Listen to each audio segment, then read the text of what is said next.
നാട്ടിൽ നിന്ന് വന്നിട്ട് ഇപ്പോഴാണ് എനിക്ക് നല്ലൊരു മഴ കാണാൻ പറ്റിയത് ഇവിടെ. വല്ലപ്പോഴും ഇവിടെ നല്ല മഴയെന്ന് പറയാൻ പറ്റൂ. ഈ എല്ലാം ഒരുമാതിരി ചാറ്റൽ മഴയാണ്. ഇങ്ങനൊരു മഴയത്ത് എൻ്റെ പുഷെല്ലാം എന്തോരം ആയെന്ന് ഞാൻ കാണിച്ചു തരാം. ഇപ്പം ഞാൻ ഈ ബാറിലാണ് ചെയ്യുന്നത്. അതാകുമ്പോൾ എൻ്റെ ഫോക്കസ് തന്നെ വന്നോളും. താഴെ ചെയ്യുന്നതെന്നും കൂടുതൽ ഫോക്കസ് എനിക്ക് ഇവിടെ ചെയ്യുമ്പോൾ കിട്ടാറുണ്ട്. ഇത് ഞാൻ മനസ്സിലാക്കിയെടുത്തോളം വീഴുമ്പോൾ ഉള്ള കോൺസിക്വൻസ് കൂടുതലായതുകൊണ്ടായിരിക്കണം. പിന്നെ പാരലറ്റ്സിൽ ഒരു 3-4 ഹാൻഡ്സ്റ്റാൻഡ് പുഷപ്പ് ഒരുവിധം ചെയ്യാൻ പറ്റുന്ന രീതിയിലായി. എപ്പോഴും അല്ലെങ്കിലും ഷോൾഡർ എത്രത്തോളം റിക്കവറായി അതിനനുസരിച്ച് ചെയ്യാൻ പറ്റാറുണ്ട്. ഹാൻഡ്സ്റ്റാൻഡ്സ് ഒരു നാക്കാണ്. നമ്മൾ ട്രെയിൻ ചെയ്തുകൊണ്ടേ ഇരിക്കുക, അതിന് തോന്നുമ്പം അത് വരും. പിന്നെ ഉള്ള പ്ലാഞ്ച് ട്രെയിനിങ് ഞാൻ പാരലറ്റ്സിലോട്ടാക്കി, കാരണം റിസ്റ്റ് നല്ല പെയിൻ ഉണ്ട്. ബാൻഡ് അസിസ്റ്റഡ് സ്ട്രാഡൽ പ്ലാഞ്ച് ആണ് ഞാൻ ചെയ്യുന്നത്. ഇതിവിടുത്തെ പഴയ ചർച്ചാണ്. എനിക്കിവിടെ ഏറ്റവും ഇഷ്ടമുള്ളത് ഇവർ പഴയ ബിൽഡിങ്ങുകൾ എല്ലാം ഒരുവിധം അതുപോലെ സൂക്ഷിച്ചോളും.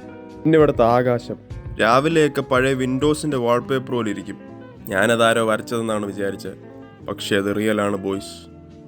സബ്സ്ക്രൈബ് ബട്ടൺ ഞെക്കി പൊട്ടിച്ചാൽ ഇതുപോലത്തെ കണ്ടന്റ് കാണാം.